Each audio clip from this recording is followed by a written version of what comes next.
Youth Sunday है। Youth का मतलब होता है जवान लोग, ठीक है। वैसे तो सभी जवान है, मुझे पता है यहाँ पर सब बोलेंगे मुझे क्यों ऐसे बोला बूढ़ा, मैं थोड़ी बूढ़ा हूँ, सब जवान है यहाँ, है ना। तो यूथ का मतलब ये होता है, जैसे मैंने इस बारे में थोड़ा सा सर्च किया था कि यूथ आखिर क्या एज ग्रुप है, what is the particular age group for the youth, but कुछ पर्टिकुलर नहीं है, क्योंकि कई लोग कहते हैं 14 से 24, कई लोग कहते हैं 15 से 30, अब तो कई लोग बोले 18 से 35, और मुझे लगता है ये बढ़ता ही जाएगा, क्योंकि जवान तो सब रहना चाहते हैं ना, पूरा तो कोई भी नहीं होना चाहता, सब चाहते हैं हम जवान रहें। तो इसलिए आज जो यूथ संडे हम मना रहे हैं, हाँ हम बात करेंगे, मैं शब्द इस्तेमाल करूंगी जवान, तो कोई अपने आपको बूढ़ा ना समझे, सब सोचे मैं जवान हूँ, ठीक है। तो मैं सबके लिए बोल रही हूँ। तो आज का दिन पिता ने हमें दिया, तो यूथ की बात हो रही है, जवानों की बात, क्यों हम ये यूथ संडे मना रहे हैं, पहले हम इस बात करेंगे।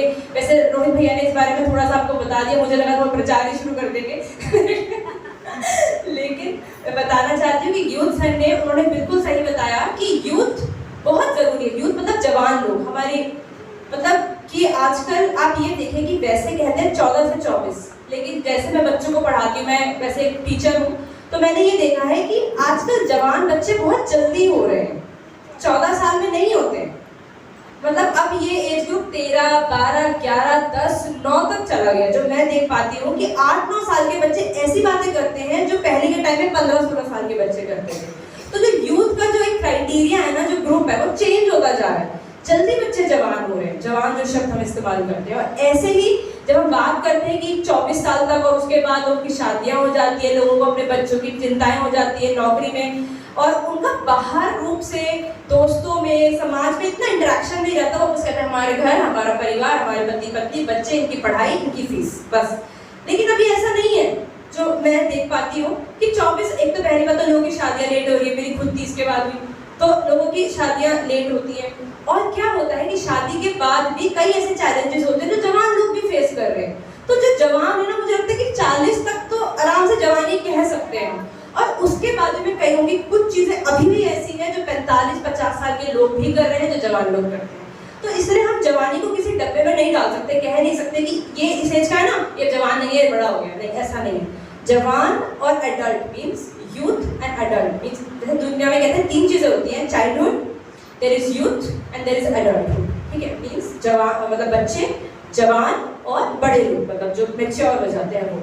तो मुझे ऐसा लगता है कि यूथ सबसे बड़ा पीरियड होता है, क्योंकि वो चेंज होता है, मतलब कि वो समय के साथ आपकी सोसाइटी के अकॉर्डिंग भी बदलता है, आप कहाँ से बिलोंग करते हैं, आप गांव से है, शहर से है, दिल्ली से है, कहाँ से, हर चीज पे डिपेंड करता है।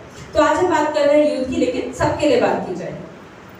तो मैंने आपको पहले बताया कि यूथ क्यों इम्पोर्टेंट है, क्योंकि जवान लोग क्यों इम्पोर्टेंट है। हम स्कूल तक में होते हैं ना, जब हम 8-10 साल तक के होते हैं, we are till the age of 8 और 10 years, we are always surrounded by our family members, mummy papa.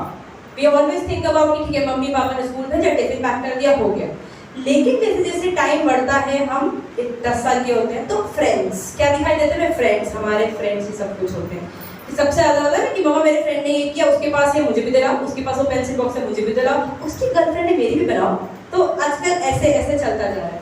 तो यूथ यूथ यूथ, तो ये इसमें क्या होता है कि जो यूथ होता है वो बड़ा होते होते होते होते अपने आप को बनाता है। मीन्स वो एक ऐसी एज होती है जब हम बनाए जाते हैं, जैसे गीली मिट्टी मिली, मतलब एक बचपना।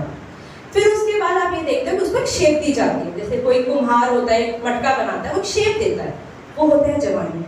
मतलब जिसमें आप अपनी पढ़ाई में ध्यान भी लगाते हो, कॉलेज भी जाते हो, नौकरी भी करनी शुरू कर देते हो। फिर उसके बाद जब थोड़ी बड़ी एज हो जाती है, फिर आपको एक शेप मिल जाती है, आप मटके बन चुके हो। उस मटके को फिर बाद में तोड़ते नहीं, उसको यूज करते हैं, राइट, क्योंकि वो गीला था, अब वो सूख गया है। तो ऐसे जब जवानी का समय ऐसा होता है जब हमें बनाया जाता है। अभी हमारे माता पिता हमें हेल्प करते हैं, sometimes our parents help us to you know how we should shape ourselves. Our parents help us, teachers help करते हैं, हमारे घर हम कलीसिया में तो हमारे पास्टर्स हेल्प करते हैं। तो ऐसे ऐसे करते हैं। तो ये इसलिए यूथ इंपॉर्टेंट है, क्योंकि अगर यूथ को सही तरह से बना दिया ना, उसकी एक शेप मिल गई, और जब शेप मिल गई तो उसका फिर यूज करना शुरू करते हैं। मटके को कभी भी तब तक यूज नहीं करते जब तक वो गीला होता है, जब वो सूखता है। once the pot get dry then only we start using it, but once the pot is, if the pot is still wet, if it is still freshly made, we don't use it until and unless it get dried up. जब तक वो सूखता नहीं है तब तक हम उसको इस्तेमाल नहीं करते हैं। तो वैसे ही हमें अपनी जवानी इसलिए इम्पोर्टेंट है क्योंकि एक बार ये बन गई तो वो हमारा फिर हमें दिखता है भविष्य हमारा क्या होने वाला है। तो ये तो बात हुई कि यूथ क्यों जरूरी है, ठीक है। तो जवानी क्यों जरूरी है, जवानी के ऊपर आज हम स्पेशल एक सभा क्यों कर रहे हैं, मैंने इस बारे में आपको थोड़ा बताया, ठीक है।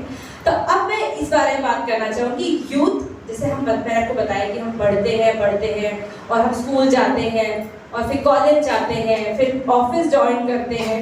तो ये जो जवानी का टाइम होता है उसके अंदर सबसे इम्पोर्टेंट क्या होता है जवानों के लिए, उसके दोस्त। मुझे तो यही लगता है, मेरे भी थे।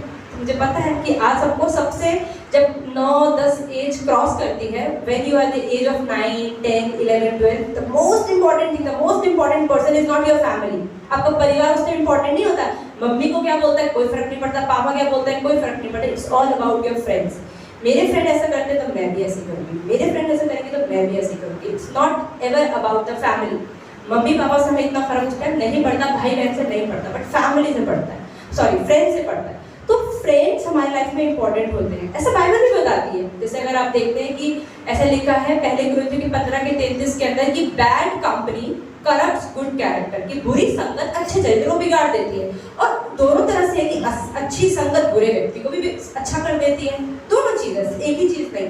तो हमारा जो दोस्त है, हमारा फ्रेंड सर्कल है, बहुत बहुत बहुत ज्यादा इंपॉर्टेंट होता है। क्यों? एक और रीजन इसलिए है क्योंकि माता पिता हमें बनाते हैं, मीन्स हमें पैदा करते हैं, लेकिन सिर्फ दोस्त ऐसे होते हैं जिसे हम चुनते हैं। अगर हम एक शहर में पैदा हुई, मेरे हाथ में नहीं था। In which country I was born, it was not in my hand. In which city I was born, it was not in my hand. Who will be my mother, who will be my father, it was not in my hand. But who will be my friend, it is in my hand. I will choose who will be my friend. तो जो दोस्त, आपके सही दोस्त होने बहुत जरूरी है, क्योंकि दोस्त आपको अच्छा भी कर देते हैं और बिगाड़ भी देते हैं। तो दोनों चीजें हैं। तो हम बाइबल से एक कहानी पढ़ने वाले हैं आज, जो इस बारे में कुछ बात करेगा। तो सब खोलेंगे दूसरा शमूएल, 2 शमूएल। Let us open the book of 2 Samuel, chapter 13. दूसरा शमूएल 13वां अध्याय, 2 Samuel chapter 13।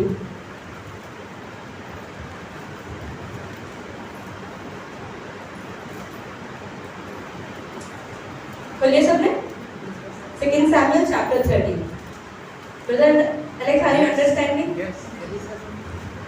More than us, please. He needs a pen, I guess, or diary.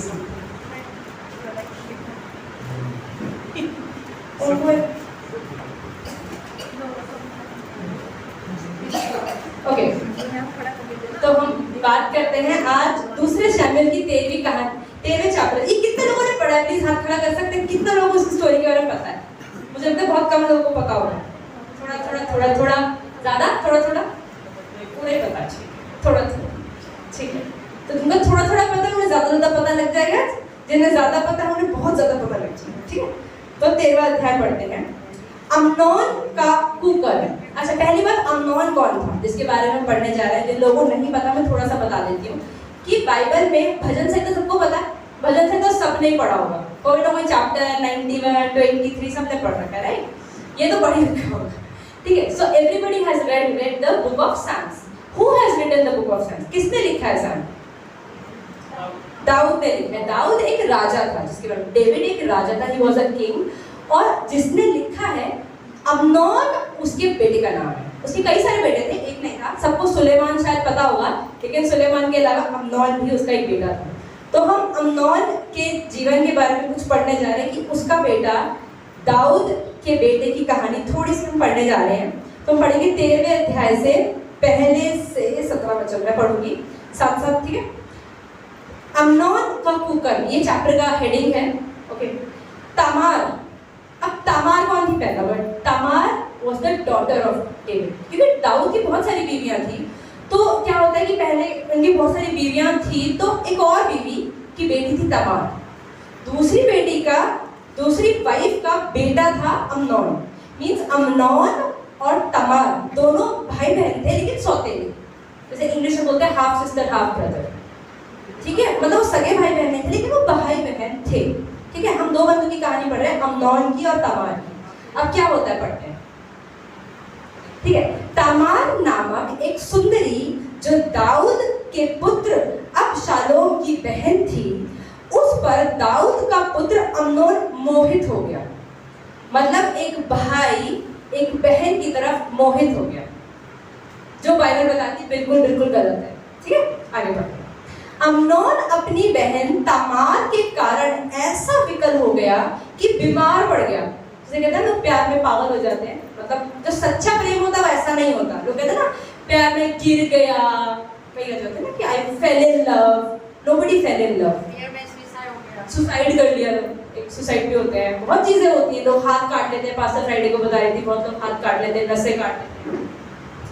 तो एक चीज आपको बताना चाहती हूँ कि Bible never talks about Fehling in love, but it talks about walking in love. मतलब परमेश्वर कहता है कि प्रेम में चलो, वो ये नहीं कहती बाइबल प्रेम में गिर जाओ। तो अगर आप प्रेम में गिर रहे हो तो प्रेम नहीं है, वो वासना है, आप अट्रैक्ट हो रहे हो किसी के लिए, बस और कुछ नहीं है। तो यहाँ पे बाइबल क्या बताती है कि वो प्रेम में चलो। तो लेकिन यहाँ पे वो क्या लिखा है कि अम्नोन अपनी बहन तामार के कारण ऐसा विकल हो गया कि बीमार ही पड़ गया। मतलब इतना ज्यादा, जैसे कहते हैं ना मुझे और कोई नहीं दिख रही, मुझे वही चाहिए वही चाहिए वही चाहिए, ऐसे उसकी हालत हो गई। ठीक है, क्योंकि वह कुमारी थी, ठीक है, मतलब वर्जिन थी, और उसके साथ कुछ करना अम्नोन को कठिन जान पड़ता था, क्योंकि उसे पता था कि वो मेरी बहन है, मैं उसको डायरेक्टली अप्रोच तो नहीं कर सकता। जब साहब की मेरी गर्लफ्रेंड बन जा, आजकल के टाइम में तो गर्लफ्रेंड ही बोलते हैं ना, किसी का नहीं बोल सकता कि मेरी गर्लफ्रेंड बन जा या मेरे से शादी कर ले, वो ये नहीं बोल सकता। लेकिन वो बहुत ज्यादा उसकी तरफ मोहित हो रहा था। फिर आगे क्या लिखा है दूसरे वचन में कि बीमार पड़ गई क्योंकि वह कुमारी थी और उसके साथ कुछ करना अम्नोन को कठिन जान पड़ता था। तीसरा वचन, अम्नोन के यानादाब नामक एक मित्र था। अब उसका इंग्लिश में लिखा है अम्नदाब और इसमें यहाँ पे लिखा है योनादाब। अब आई उसके दोस्त की बारी। ठीक है, अब क्या था कि 3 बंदों की बात हो रही है यहाँ पे। किसकी? तामार एक लड़की है, उसका सौतेला भाई, मतलब उसका भाई कौन था यहाँ पे? अम्नोन। और अम्नोन का एक मित्र था जिसका नाम यहाँ पर क्या लिखा है? योनादाब। अब देखो वो क्या करते हैं। अम्नोन के योनादाब नामक एक मित्र था जो दाऊद के भाई शिमा का बेटा था और वह बड़ा चतुर था, बहुत स्मार्ट था, आजकल के ओवर स्मार्ट लोगों की तरह। उसने अम्नोन से कहा, हे राजकुमार, क्या कारण है कि तू प्रतिदिन ऐसा दुबला होता जाता है? क्या तू मुझे ना बताएगा? अरे क्या हो गया? कहते ना आजकल के, अरे क्या हो गया भाई, तू इतना दुखी क्यों रहता? सब ठीक है ना? अरे यार वो लड़की बड़ी पसंद है यार, गर्लफ्रेंड बनवा दूं? आजकल लोग गर्लफ्रेंड बनवा के देते हैं नया ट्रेंड शुरू हुआ है। अम्नोन ने उससे कहा, मैं तो अपने भाई अबशलोम की बहन तमार पर मोहित हूँ, मुझे वो बहुत अट्रैक्टिव लगती है। योनादाब ने उससे कहा, अपने पलंग पर लेटकर बीमार बन जा, एक्टिंग कर। क्या एक्टिंग कर? बीमार बन जा, और जब तेरा पिता तुझे देखने, मतलब दाऊद देखने आएगा, तब उससे कहना, मेरी बहन तामार आकर मुझे रोटी खिलाए और भोजन को मेरे सामने बनाए कि मैं उसको देखकर उसके हाथ से खाऊं। और उसका दोस्त क्या बोल रहा है? एक्टिंग कर कि तू बीमार है, और अपने पापा को बोल कि प्लीज बोलो मेरी बहन को आके मेरे लिए खाना बनाए। आगे देखते हैं। अतः छठा वचन, अतः अम्नोन लेटकर बीमार बना, और जब राजा उसे देखने आया तब अम्नोन ने राजा से कहा, मेरी बहन तामार आकर मेरे देखते तो पूरी बनाए और मैं उसके हाथ से खाऊं। तब दाऊद ने अपने घर तामार के पास यह कहला भेजा, अपने भाई अम्नोन के घर जाकर उसके लिए खाना भोजन बना दे। अब उसके पापा को क्या पता, उसके बारे में कि क्या, अभी हम क्या देख रहे हैं? तमार, अम्नोन और योनादाब। ठीक है, 3 बंदे हैं। उस लड़के ने बोला कि मुझे अपनी बहन से बहुत अट्रैक्शन फील हो रहा है, तो मुझे कुछ करने का मन है, तो मैं क्या करूं भाई, मेरे को बहुत बीमार फील हो रहा है। उसके दोस्त ने बोला, अरे कोई बात नहीं, एक बहुत अच्छा सोल्यूशन देता हूँ, क्या कर, एक्टिंग कर। अपने पापा को बोल कि ना, अपने पापा को बोल कि मैं बहुत बीमार हूँ और बीमार हो गए ना, मुझे ना तबीयत खराब लग रही, प्लीज मेरी बहन को बोलो मैं लाके खाना बना दे, और वो तेल लाके खाना बना दे। अब उसने ऐसी एक्टिंग शुरू कर दी। ठीक है, अब और उसके पापा को क्या पता, उसके पापा ने कहा, ठीक है बेटा, वो भैया की तबीयत खराब है और भैया के लिए ना प्लीज लाके खाना बना दो। ठीक है। 8, तब तमार अपने भाई अम्नोन के घर आई और वह पड़ा हुआ था। ठीक है, तब उसने आटा लेकर गूंथा, उसे देखते हुए पूरियां पकाई। वो बेचारी को क्या पता, उसने खाना वाना बनाना शुरू कर दिया। तब उसने थाल लेकर उनको उसके लिए परोसा, उसने खाना दिया, परंतु उसने खाने से इनकार कर दिया। तब अम्नोन ने कहा, मेरे आसपास से सब लोगों को निकाल दो, जितने लोग, क्योंकि पहले राजा के टाइम में क्या था, नौकर वौकर बहुत ही बड़े बड़े रूम होते थे, राज कक्ष से कहते हैं, और बहुत सारे रूम में बंदे होते थे। तो उन्होंने ठीक है सबको निकाल दो, बहन तू ना बस यहीं रह, मुझे खाना खिला दे, तो यहीं पर है, ठीक है सबको निकाल दो। तब सब लोग उसके पास से निकल गए। तब अम्नोन ने तमार से कहा, भोजन को कोठरी में ले आ कि मैं तेरे हाथ से खाऊं। तो तमार अपनी बनाई हुई पूरियों को ले उठाकर अपने भाई अम्नोन के पास कोठरी में ले गई। जब वह उनको उसके खाने के लिए निकट ले गई, तब उसने उसे पकड़ कर कहा, हे मेरी बहन आ मुझसे मिल। मतलब इंग्लिश में लिखा है कि आ मेरे साथ सो जा, उसमें ऐसा लिखा है आ मुझसे मिल। 12 उसने कहा, हे मेरे भाई ऐसा नहीं, मुझे भ्रष्ट ना कर, मुझे खराब मत कर, मुझे भ्रष्ट न कर, क्योंकि इजराइल में ऐसा काम होना नहीं चाहिए। तू राजा का बेटा है, परमेश्वर में हम विश्वास करते हैं, सच्चे परमेश्वर में हम विश्वास करते हैं। तू कितना गलत काम कर रहा है, मुझे टच कर रहा है, मुझे बुला रहा है, ऐसा काम मत कर, ऐसी मूर्ता का काम मत कर। मूर्ता मतलब तो बोलते हैं फुलिशनेस। वो कहते हैं कि अगर तू मुझे खराब करेगा, मैं तो खराब हो जाऊंगी, लेकिन तेरा क्या, तुझे क्या पता नहीं चलेगा लोगों को, तेरे साथ कितना बुरा किया जाएगा, तू ये तो सोच। तो मूर्ता का काम मत कर। 13 फिर मैं अपनी नाम धराई लिए हुए कहाँ जाऊंगी, और तू इजराइलियों में एक मूड गिना जाएगा। सब तुझे बेवकूफ बोलेंगे कि तुझे सिर्फ 5 या 10 मिनट की खुशी के लिए तूने गलत काम कर दिया, और पूरा टाइम देखा क्या होगा, राजा को पता चलेगा, राजा तुझे जेल में भी डाल सकता है, मार भी सकता है। क्योंकि पहले नियम में, अगर आप पुराना नियम देखेंगे, अगर कोई बहन और भाई का ऐसा कोई रिश्ता होता है तो उनको जान ले ली जाती है। तो उसने कहा कि ऐसा मत कर। आगे क्या लिखा है, गिना जाएगा, तू राजा से, अगर तुझे मैं पसंद हूँ, अगर तू राजा से बातचीत कर, वह मुझको तुझे ब्याह देने के लिए मना ना करेगा। अगर तुझे चाहिए कि मुझसे शादी कर ले तो शादी कर लियो, आगे जाके कोई बात नहीं, लेकिन तू राजा से बात तो कर।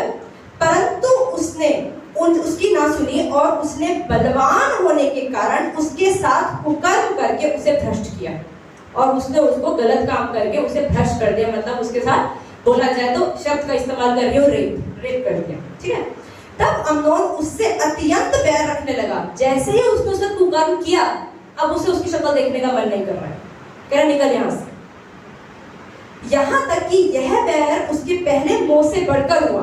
पहले उसे इतना अट्रैक्शन हुआ, अब उससे ज्यादा उसे उस लड़की से नफरत होने लगी, क्योंकि जिस काम के लिए उसने बुलाया था वो काम हो गया, क्योंकि ये प्रेम नहीं था। आगे क्या लिखा, तब अम्नोन ने उससे कहा, उठकर चली जा। उसने कहा, ऐसा नहीं, क्योंकि यह बड़ा उपद्रव अर्थात मुझे निकाल देना उस पहले से बढ़कर है जो तूने मुझसे किया है। तूने मुझे भ्रष्ट तो किया, कर दिया, ठीक है, अब तू मुझे कह रहा उठ के चली जा। कम से कम अगर तूने भ्रष्ट कर दिया, जैसे पहले के जमाने में भी अगर कोई रेप करता तो पंचायत कहती थी कि ठीक है इसकी शादी करवा दो, कि कम से कम साथ तो रहेंगे, और यहाँ पे कह रही है कि उठकर चली जा। तो वो कह रही जो तूने पहले किया उससे बढ़कर तू गलत काम कर रहा है, मुझे यहाँ से निकाल कर।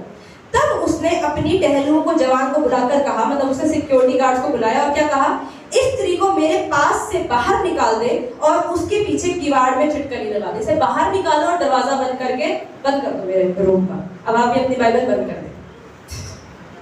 You can close your Bibles. This is what I wanted to say from the Bible.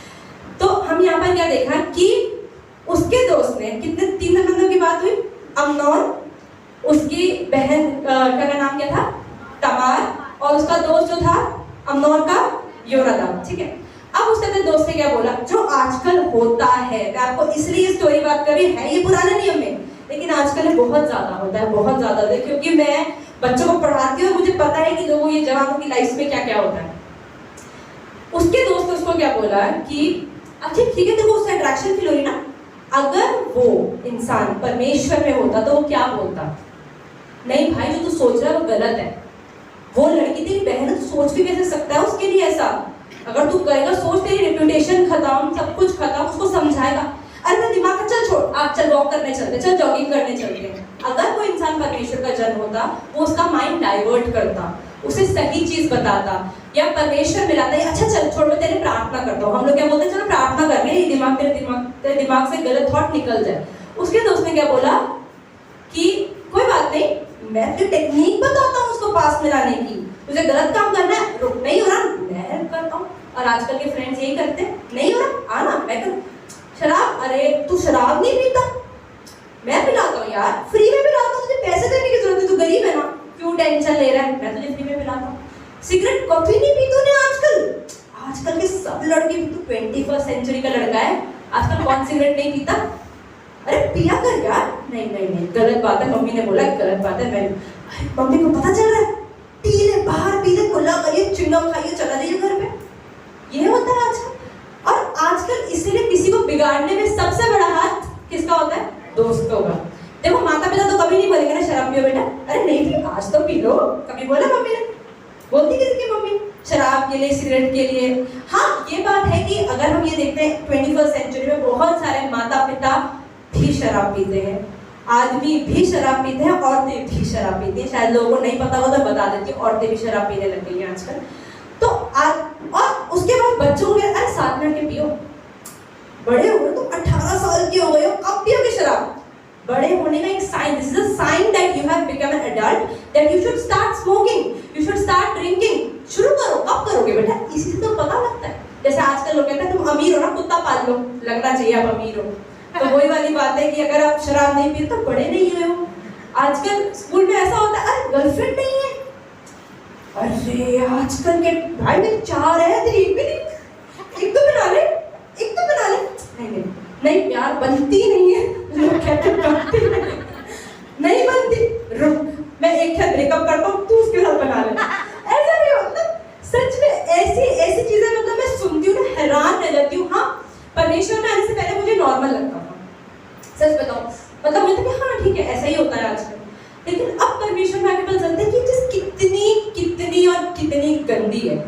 अब जैसे आर्यमन ने एक वचन पढ़ा, परमेश्वर ने क्या बोला कि उन लोगों से अलग हो जाओ, उनकी अशुद्ध वस्तुओं को मत छुओ, तब मैं तुम्हें ग्रहण करूंगा। आमीन। अगर परमेश्वर हमें क्या, आपको क्या लगता है परमेश्वर अल्कोहल पीता होगा?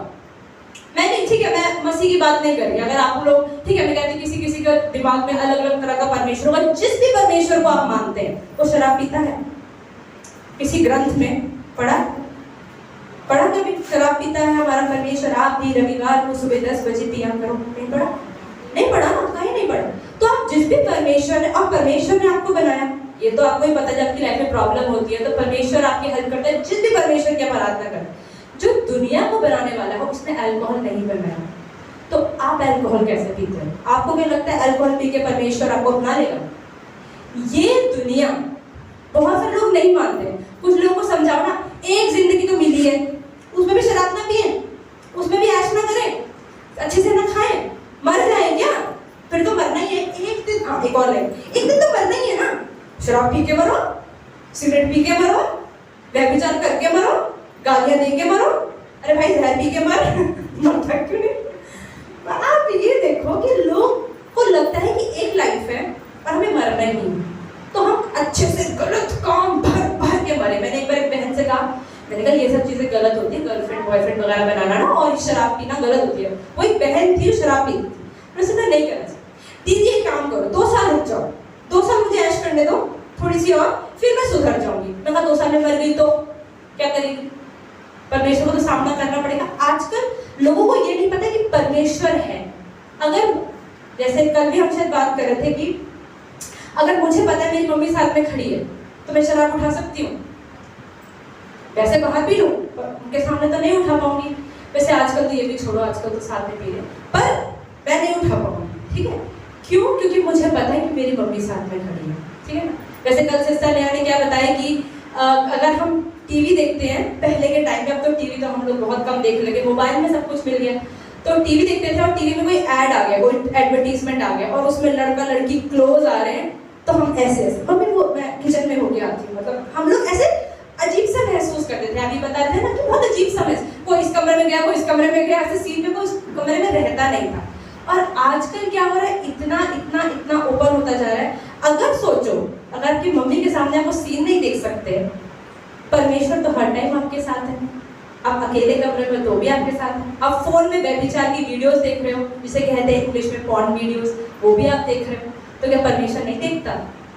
उस टाइम आपको कहता है अरे किसको दिख रहा है, मम्मी गई रूम के बाहर, चला लो, गलत काम कर लो।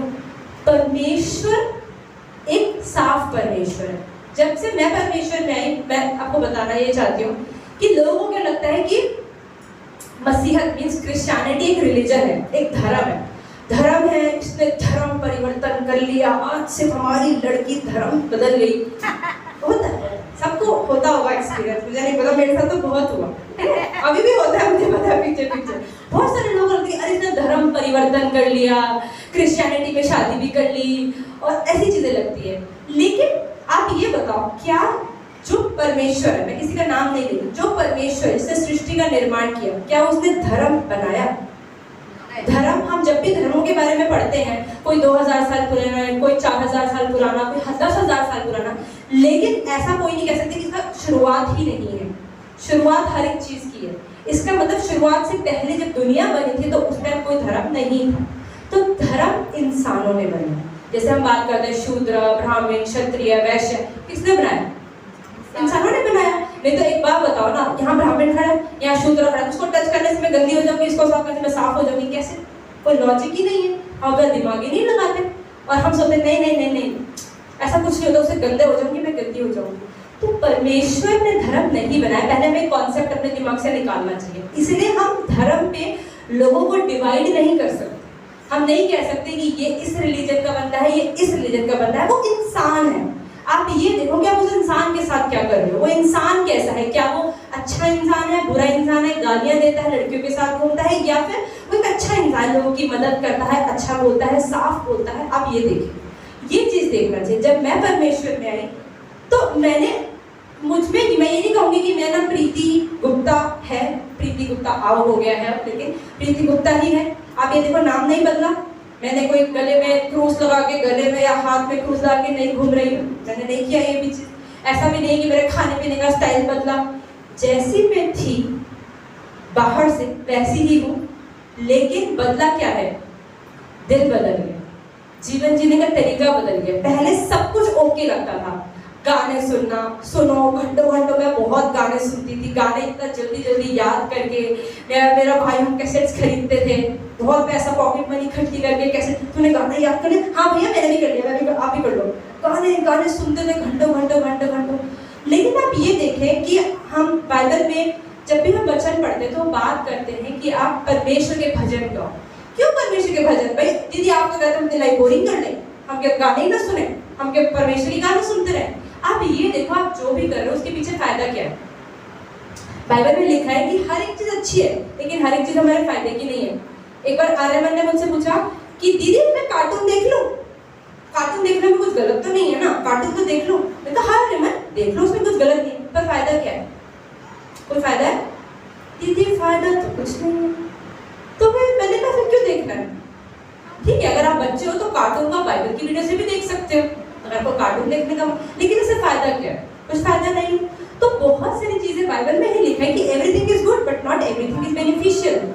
ये हर चीज नहीं है फायदे की। तो परमेश्वर ये कहता है कि अब हम इंसान है ना, हम तो बिना फायदे के कहीं जाते नहीं, हमें पता चले कि कोई फायदा नहीं आने का, हम नहीं आएंगे।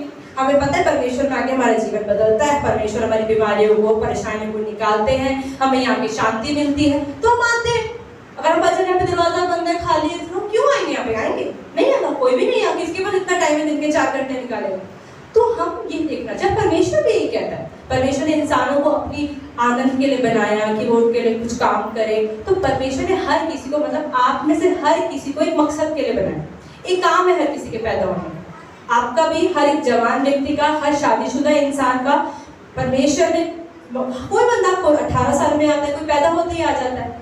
हर एक इंसान का परमेश्वर में एक मकसद है। सिर्फ हमारा मकसद जॉब लेना, पढ़ाई करना, शादी करना, बच्चे करना, यही करके मर जाना नहीं है। अगर अब आप कलीसिया में देखो, हमारे कलीसिया में सब लोग आ रहे हैं, सब लोग मुझे लगता है कि अपने अपने पर्पस की तरफ जाने लग गए हैं। पहले हमें पता ही नहीं था हमें करना क्या है, हमारे अंदर बोल्डनेस नहीं थी, मैं कभी माइक नहीं पकड़ सकती थी। लेकिन अब परमेश्वर कह रहा है कि हाँ, परमेश्वर का वचन सुनाओ। क्यों सुनाओ? क्या है बाइबल में? ठीक है, ये ग्रंथ की किताब नहीं है। अगर आप लोगों ने, शायद जिन्होंने नहीं पढ़ा है वो ही कह सकते हैं ये ग्रंथ की किताब है। जिन लोगों ने इसे पढ़ा है वो नहीं कह सकते ग्रंथ की किताब है, क्योंकि इसमें सिर्फ ये लिखा है कि अपने आप को साफ कैसे बनना है। अगर आप अपनी बाइबल का देखिए, पहला वर्ड है पवित्र बाइबल, कहीं नहीं लिखा है बाइबल, पवित्र बाइबल। वो क्या बनाती है हमें? पवित्र। अगर आप पवित्र नहीं है, अगर तो आप परमेश्वर के करीब जा ही नहीं सकते। इस दुनिया का अंत यहाँ नहीं है। ये दुनिया सिर्फ ट्रेलर है। मूवी होती है ना, उसका ट्रेलर होता है 3 मिनट का, फिर बाकी पिक्चर अभी बाकी है मेरे दोस्त, होती है ना पिक्चर बाकी। तो ऐसे ही कैसे हमारी लाइफ क्या है, थोड़ा किसी को कोई गारंटी है कि वो 80 साल तक जिएगा? क्या पता, कल तक भी कुछ नहीं पता, 5 साल 10 साल किसी को नहीं पता है। तो हमारी लाइफ यहाँ पर बहुत, कोविड में कितने लाखों लोग मर गए, किसी को पता था? कहते बहुत अमीर अमीर लोग भी मर गए, ज्यादा तो अमीर ही मरे हैं वैसे, पर बहुत सारे लोग मर गए।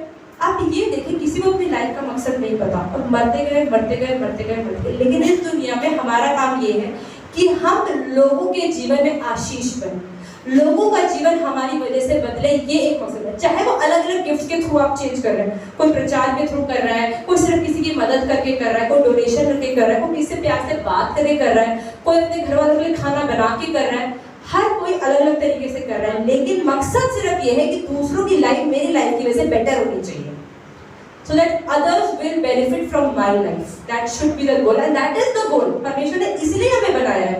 लेकिन हम क्या करते हैं, सिर्फ अपना अपना सोचते हैं। और जवानों में क्या होता है कि वो एक ऐसा टाइम, जैसे हमने शुरुआत में बात की, कोई गीली मिट्टी की तरह होते हैं कि उसमें अगर जो शेप आ गई ना, उसके तो सूखने के बाद वो यूज के लिए रेडी हो जाता है।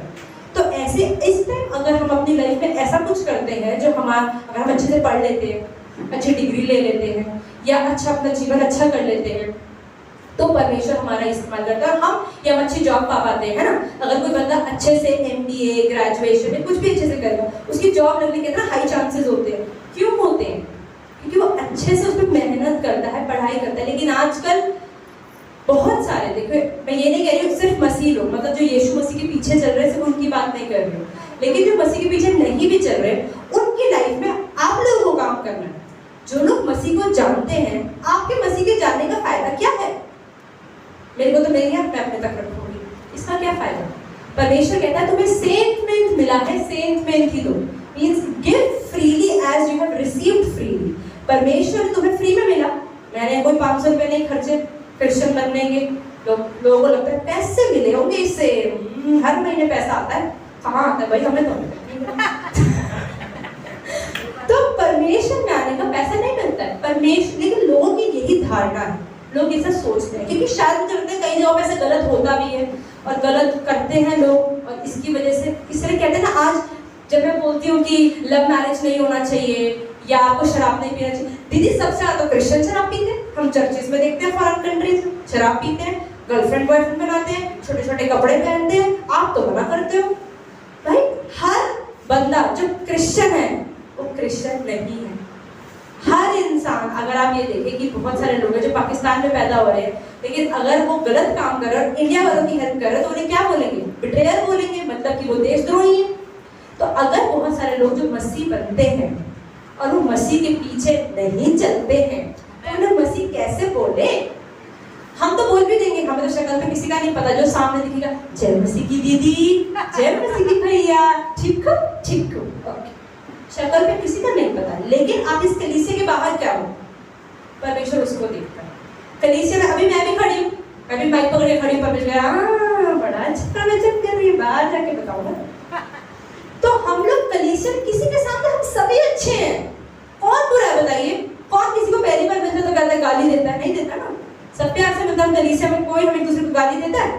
नहीं देता। हम सबसे प्यार से बात करते हैं। लेकिन इस कलीसिया के बाहर हम क्या है, परमेश्वर को उससे फर्क पड़ता है। और हमारी असली परीक्षा तो वही, जो हम यहाँ पे सीखते हैं उसे प्रैक्टिकल बाहर जाके करना है।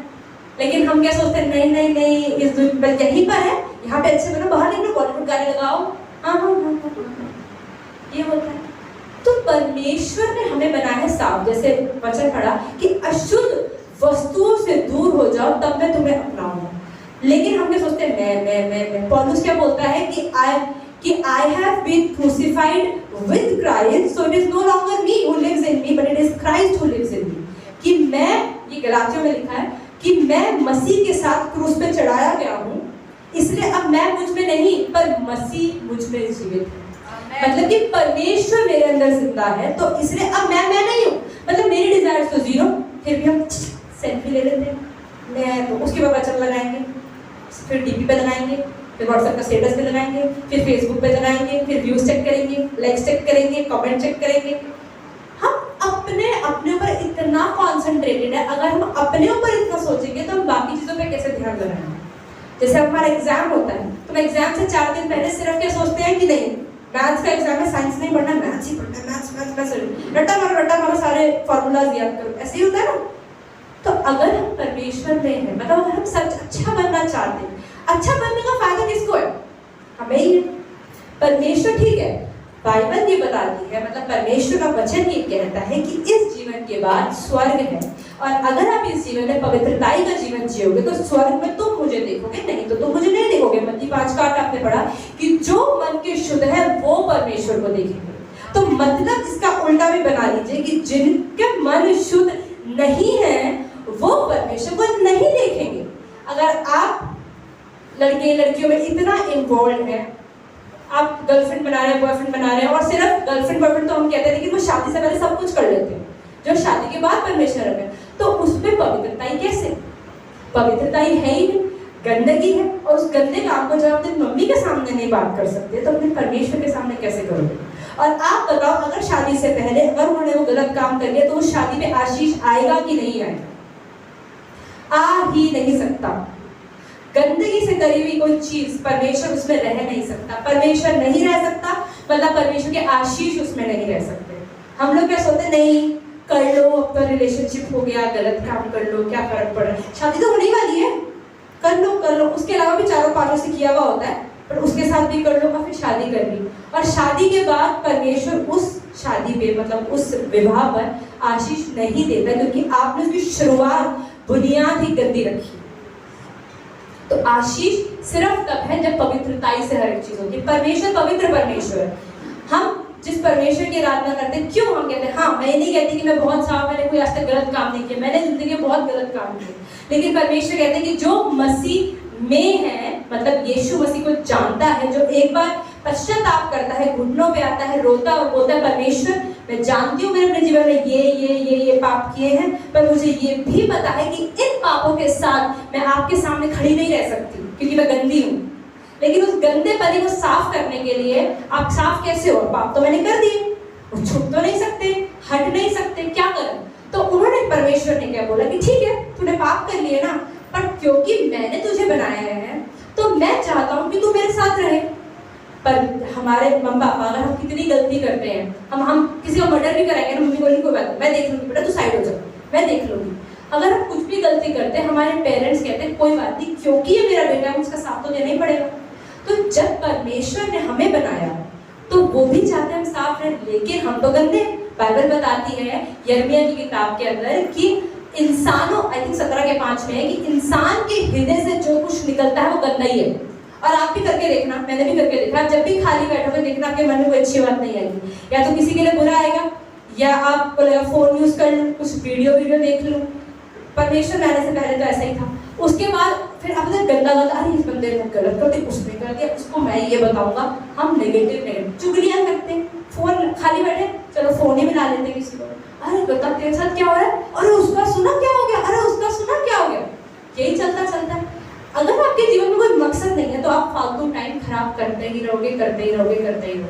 अब कल यहाँ पे जीटीबी पे बंद था, रास्ता है ना, बंद था। क्यों? किसी ने पता कि उपराष्ट्रपति आ रहे हैं, इसलिए उन्होंने रोड्स ब्लॉक कर दिया था, जीटीबी का ना पूरा रोड जीटीबी नगर से ढाका तक बंद कर दिया था। क्यों? अगर आप, क्योंकि उन्होंने बोला कि नहीं, अगर रास्ते के अंदर और गाड़ियां, ट्रैफिक चलेगा तो उपराष्ट्रपति ढंग से नहीं चल पाएगा, उसको क्लीन रास्ता चाहिए ना, फटाफट नहीं पहुंच पाएगा। इसीलिए उन्होंने कहा कि नहीं, रास्ते ही रोक दो तो आप अच्छे से मूव कर सकते हो। ये आप देखते हो कोई भी प्रेसिडेंट, प्राइम मिनिस्टर, कोई एमएलए भी क्रॉस कर रहा है तो सारे रास्तों को ब्लॉक कर देते हैं, ऐसा होता है। तो अगर परमेश्वर आपके जीवन में है, आपके जीवन का मकसद है, चाहे वो आईएएस ऑफिसर बनना है, चाहे वो डॉक्टर बनना है, चाहे एक अच्छा बिजनेसमैन बनना है, चाहे कुछ भी बनना है, और आप सोच रहे हैं कि मेरी लाइफ में बहुत सारी मोटर, गाड़ियां, ट्रक चलते रहेंगे और मैं उस रास्ते तक फटाफट पहुंच पाऊंगी, ऐसा पॉसिबल नहीं है। तो आपको भी अपने जीवन में ब्लॉक करना पड़ेगा, बहुत लोगों को ब्लॉक करना पड़ेगा, बहुत सारी ऐप्स अनइंस्टॉल करनी पड़ेगी। मैंने भी करी है, फेसबुक, स्नैपचैट, इंस्टा, कुछ नहीं मेरे फोन में। आपको इन चीजों को ब्लॉक करना पड़ेगा, इन चीजों को निकालना पड़ेगा। क्यों ये चीजें, मैं ये नहीं बोलती गलत है, दीदी हम तो इंस्टाग्राम में वचन ही शेयर करते हैं, बट वचन के साथ और क्या क्या देखते हैं ये भी बता दो, ये तो कोई नहीं बताता। क्यों? क्योंकि ये डिस्ट्रैक्शंस देती है। अगर मैं सिर्फ वचन पढ़ के शेयर करके भी शेयर कर सकती हूँ, मुझे इंस्टाग्राम को यूज करने की जरूरत नहीं है। तो बहुत सारी चीजें, जब अभी बढ़ा ना कि बहुत सारी चीजें अच्छी तो है, बट फायदे की नहीं है, उससे मुझे 10% तो फायदा हो रहा है वचन शेयर करके, लेकिन 90% मुझे डाउट भी है कि मैं शायद गिर भी सकती हूँ। कोई लड़के की फोटो दिख गई, कोई लड़की की फोटो दिख गई, फिर एक फोटो पे दूसरा फोटो, फिर स्वाइप पे आधा घंटा खत्म, पता ही नहीं लगता। ऐसा ही होता है, रील पे रील देखते हैं, ऐसा ही होता है।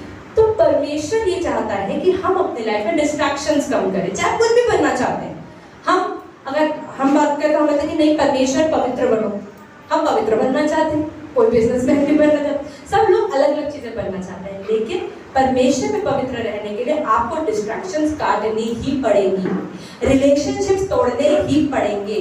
अगर नहीं तोड़ेंगे तो फिर फोन पे ही दिमाग रहेगा, उसकी फोटो ही जूम करके दिखते रहोगे। ऐसा ही होता है सबके साथ, है ना? तो इसलिए अगर हमें परमेश्वर में बढ़ना है, परमेश्वर सिर्फ ये चाहते हैं कि हम पवित्र बने, और पवित्र बनने के लिए हमें डिस्ट्रैक्शंस काटनी पड़ेगी। जैसे रोड पे ब्लॉक कर देते हैं, आपको अपने लाइफ को ब्लॉक करना पड़ेगा। जैसे उन्होंने वचन पढ़ा दूसरे कोरिन्थियों के 6:17 में कि अशुद्ध वस्तु से दूर हो जाओ। अगर तुम उनको छुओगे तो मैं ग्रहण नहीं करूंगा, लेकिन ग्रहण कब करूंगा, परमेश्वर में कब अपनाएगा, जब हम साफ होंगे।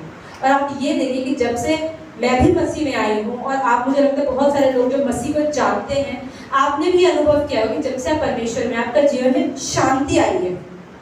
अमीरी की कोई गारंटी मैं नहीं दे रही हूँ, क्योंकि बहुत सारे लोग अमीर हैं जिनकी लाइफ में शांति नहीं है, बहुत सारा पैसा है, घर में लड़ाई होती है।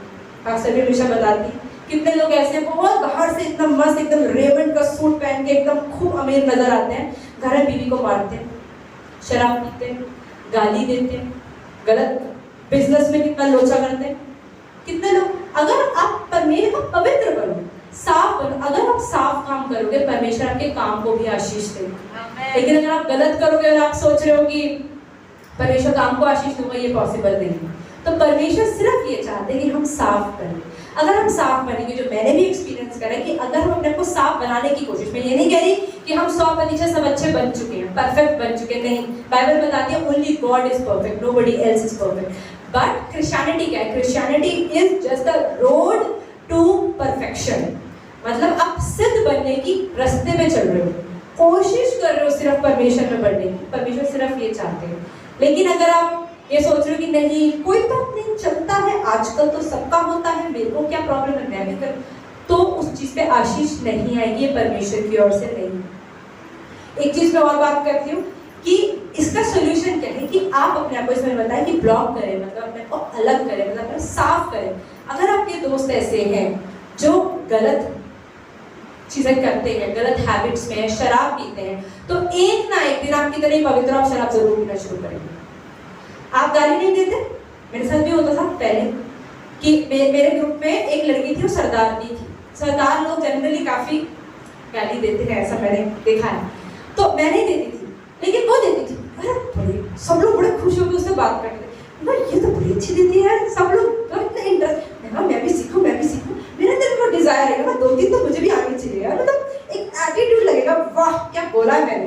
पहले के टाइम में अगर आपके दोस्त ऐसे हैं जो किसी भी गलत चीज में है, पहली बात तो गलत आपको तब पता चलता है जब परमेश्वर को जानते हो। या कई लोग ऐसे भी कि परमेश्वर की अनुग्रह से उनको माता पिता ऐसे मिलते हैं कि उन्हें गलत और सही में डिफरेंस बता पाते हैं। बाइबल में ऐसा लिखा है कि अगर आप माता पिता हैं और अपने बच्चे के गलत करने पे उसको डंडी नहीं मार रहे, तो आप माता पिता नहीं।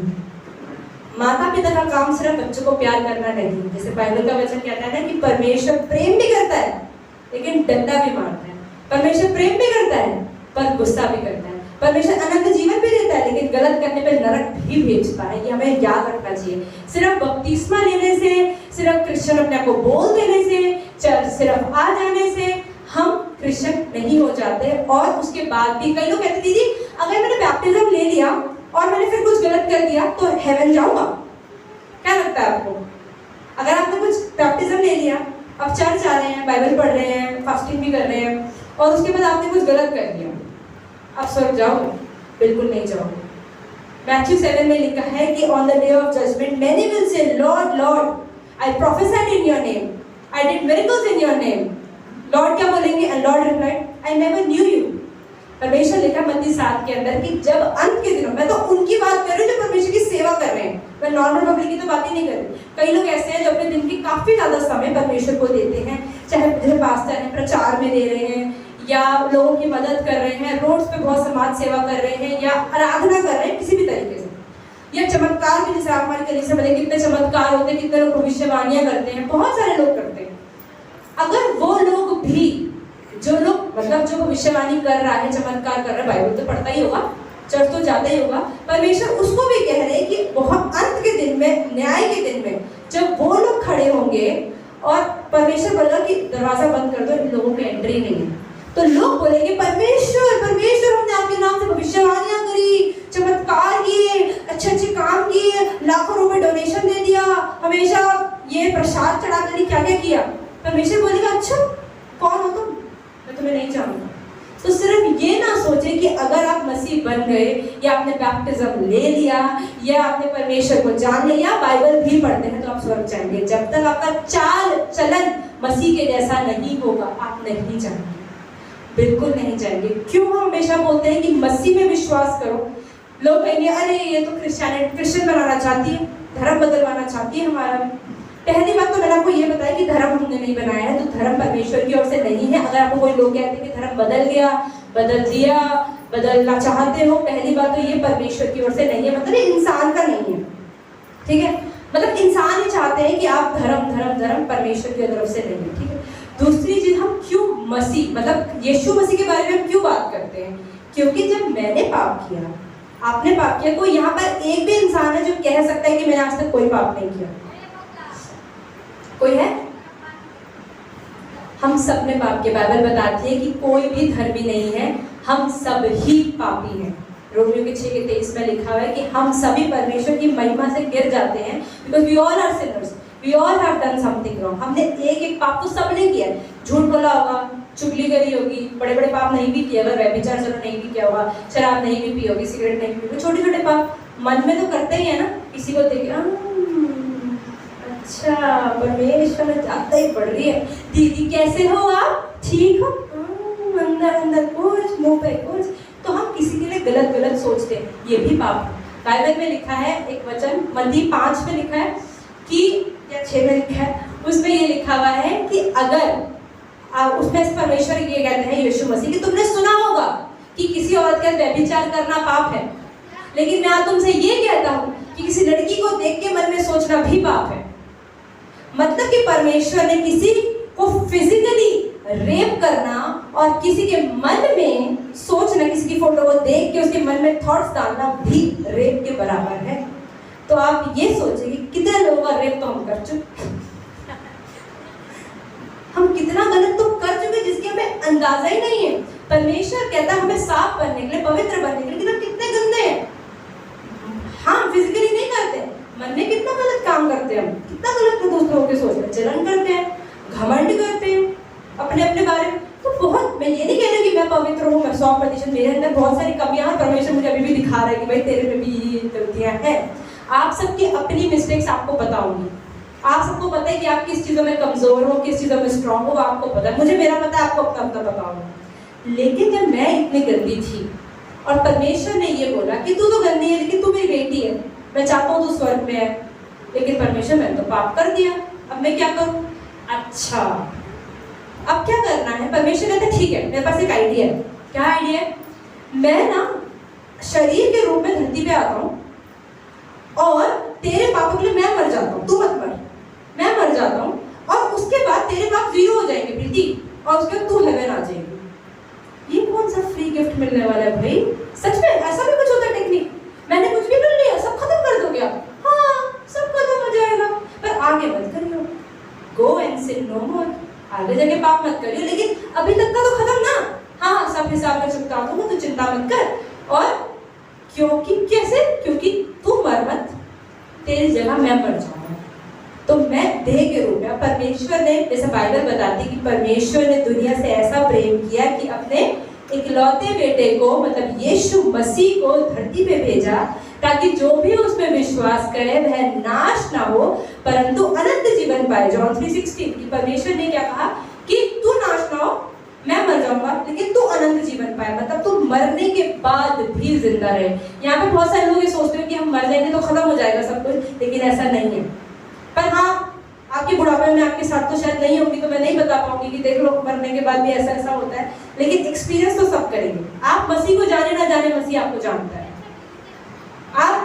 आपको नहीं पता कि मृत्यु के बाद क्या होगा। लोग किसने देखा मरने के बाद क्या होगा, आपने नहीं देखा, बहुतों ने देखा और आप भी देखोगे। सब एक बार देखिए कि मरने के बाद जीवन है। ये सिर्फ 70-80 साल ही हो सकते, कितने साल हमें नहीं पता, लेकिन एक बार एंड है और उस एंड के बाद एग्जैक्ट लाइफ है। तो उस गंदी चीज से बाहर निकलने के लिए क्या करना पड़ेगा?